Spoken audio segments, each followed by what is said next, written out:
अस्सलाम वालेकुम students.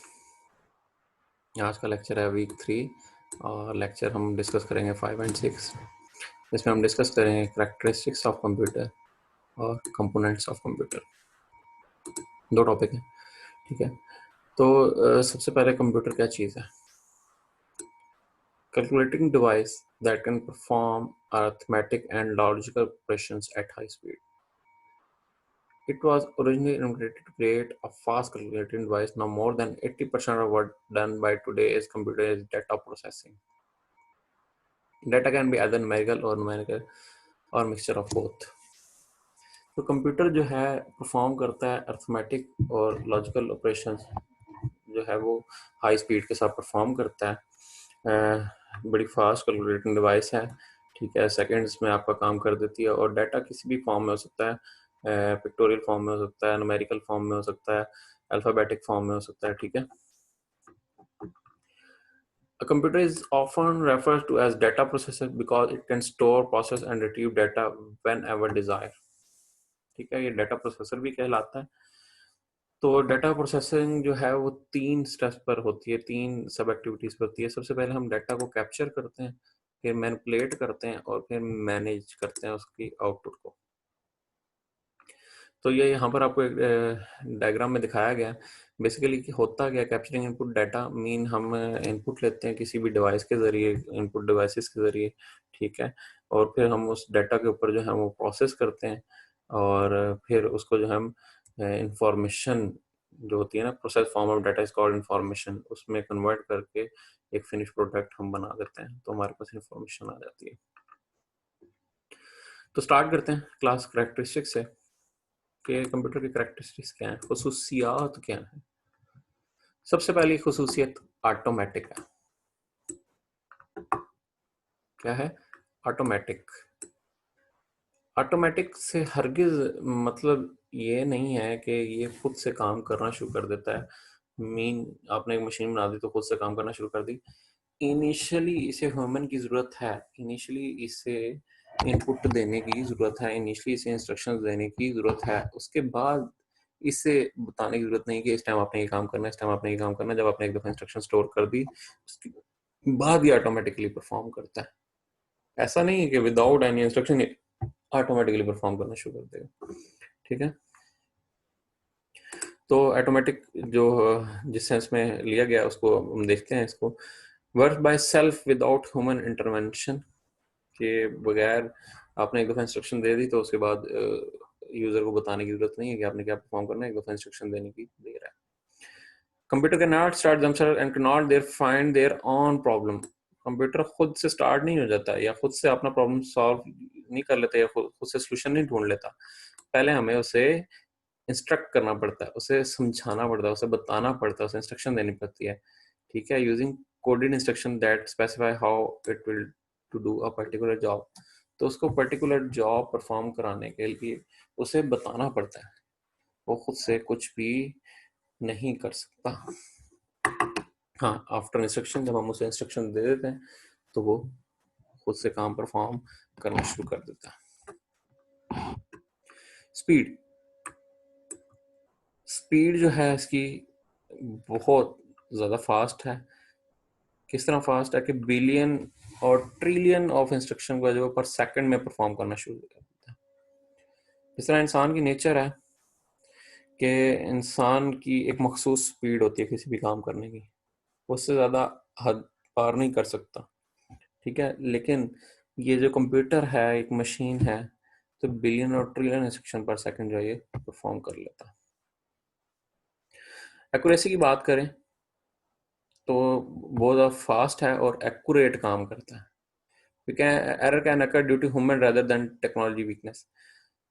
Error आने का चांस तब ही है कि अगर यूजर ने जो है उसे इंस्ट्रक्शन सही नहीं दी, अदरवाइज कोई चांस नहीं है कि आपका जो आपने इंस्ट्रक्शन दिया उसके ऊपर वो काम सही तरीके से परफॉर्म ना करे, एक्यूरेटली परफॉर्म ना करे, ठीक है। तो ये आपकी जो यूजर की इनपुट है, इंस्ट्रक्शन दी है, उसके ऊपर इंसार करता है कि उसकी इंस्ट्रक्शन अगर गलत होगी तब वो एक्यूरेट नहीं करेगा, अदरवाइज वो एक्यूरेटली परफॉर्म करता है जैसा कि आप उसे इंस्ट्रक्ट कर देते हैं।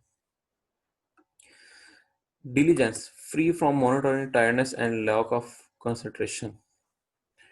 We'll perform the last session with the same accuracy and speed as the first one.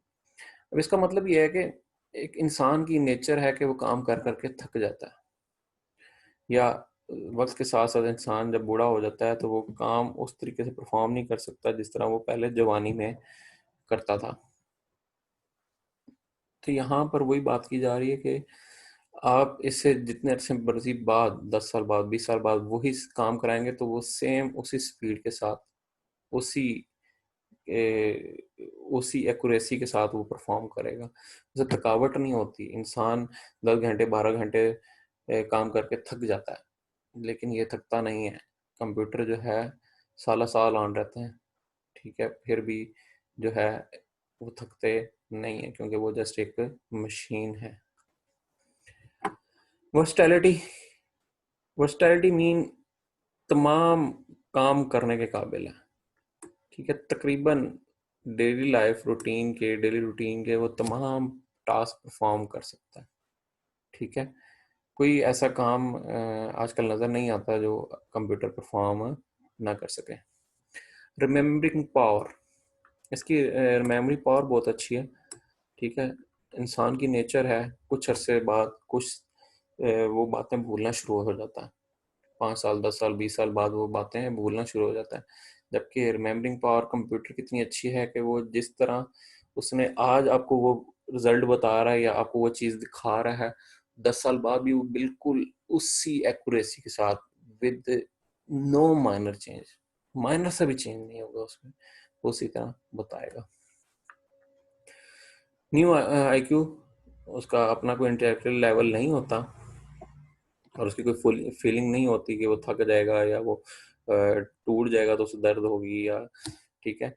ये इंसान ह्यूमन की ही नेचर है कि उसके पास आईक्यू होता है और उसकी कुछ फीलिंग्स होती हैं। आईक्यू से मुराद है कि उसको इंस्ट्रक्शन देनी पड़ती है, खुद से काम नहीं करता, और नो जजमेंट कैपेबिलिटीज, उसकी कोई खुद से जजमेंटल कैपेबिलिटीज नहीं होती। क्लास ये था हमारे पास करेक्टरिस्टिक्स ऑफ कंप्यूटर, ठीक है। और आजकल दुनिया भर में कंप्यूटर यूज़ हो रहा है, और इसके अलावा डेली रूटीन में हमें कोई ऐसा काम नज़र नहीं आता जो कंप्यूटर परफॉर्म ना कर सकता हो या ना करता हो, ठीक है। हमारे इर्द गिर्द आजकल हम जहाँ पर भी देखें हमें कंप्यूटर का यूजेज नज़र आ रहा है। नेक्स्ट जो हमारे पास टॉपिक है क्लास है कंपोनेंट्स ऑफ कंप्यूटर। कंपोनेंट्स क्या हैं कंप्यूटर सिस्टम के? Computers internal architecture design come in different types and sizes, but the basic structure remains same of all computers. Computer का जो आर्किटेक्चर डिज़ाइन है वो तो डिफरेंट हो सकता है और उसके साइज भी डिफरेंट हो सकते हैं, लेकिन जो बेसिक स्ट्रक्चर है वो सेम रहेगा हमेशा, ठीक है। वो तमाम कंप्यूटर का सेम होता है। द कंप्यूटर हार्डवेयर और computer is use to describe computer components. जो कंप्यूटर हार्डवेयर है या जो फिजिकल डिवाइसेज हैं या कंप्यूटर पार्ट्स हैं वो डिस्क्राइब करते हैं कंप्यूटर के कंपोनेंट्स को। तो उनमें हमारे पास 3 किस्म के कंपोनेंट्स आ जाते हैं: इनपुट डिवाइसेस, आउटपुट डिवाइसेस और मेमोरी या स्टोरेज। क्लास इनको ब्रीफ हमने डिस्कस करना है, तो हम स्टार्ट करते हैं इनपुट डिवाइसेस से। इनपुट डिवाइसेस वो होती हैं जिनसे हम कंप्यूटर को समझाते हैं कि ये काम आपने परफॉर्म करना है, या आप कह सकते हैं कि simple the device used to give data to the computer और give command to the computer called input devices. तो जो हाई लेवल लैंग्वेज को लो लेवल में कन्वर्ट करता है उसको हम इनपुट डिवाइसेस कहते हैं। तो हमारा बेसिक मकसद अभी यहाँ पर डिवाइसेस को डिस्कस करना है। तो सबसे पहले हमारे पास ये कुछ चंद जो है लिखी हुई हमारे पास: keyboard, mouse, joystick, light pen, track ball, scanner, graphic tablet, microphone, magnetic ink card reader, MICR and barcode reader. इसके अलावा भी बहुत सारे इनपुट डिवाइसेस हैं, ठीक है। तो हमने जेनरिकली कुछ हमने डिवाइसेस को हम डिस्कस करने जा रहे हैं, वन बाय वन डिस्कस करते हैं। सबसे पहले कीबोर्ड। मेन जो इनपुट डिवाइस आपके पास कीबोर्ड है। कीबोर्ड मीन इसके ऊपर कुछ कीज होती हैं, ठीक है, जो कि एक बोर्ड के ऊपर लगी होती हैं, इसलिए हम इसको कीबोर्ड कह देते हैं। कीबोर्ड है क्या चीज? Keyboard is the most common and very popular input device which helps to input data to the computer. The layout of the keyboard is like that of traditional typewriter. जिस तरह पहले typewriter होते थे हमारे पास उसी तरह नज़र आता है हमारे keyboard. although there are some additional key provided for performing additional functions, लेकिन इसमें कुछ एक्स्ट्रा कीज भी होती हैं जो एडिशनल फंक्शंस परफॉर्म करती हैं। Keyboard are of two sizes, 84 keys or 101 or 102 keys, but now keyboard with 104 keys or 108 keys are also available for Windows and Internet. The key on the keyboard are as follows. तो कुछ 5 किस्म की हमारे पास keys होती हैं जिनको हम one by one discuss करते हैं कि किस किस किस्म की कीज होती हैं। सबसे पहले हमारे पास टाइपिंग कीज होती हैं। हमारे पास letter keys A to Z, digit keys 0 to 9, जिनका सेम लेआउट होता है टाइपराइटर में भी और कीबोर्ड्स में भी। उसके बाद न्यूमेरिक कीपैड, जो अक्सर आपने देखा होगा साइड पे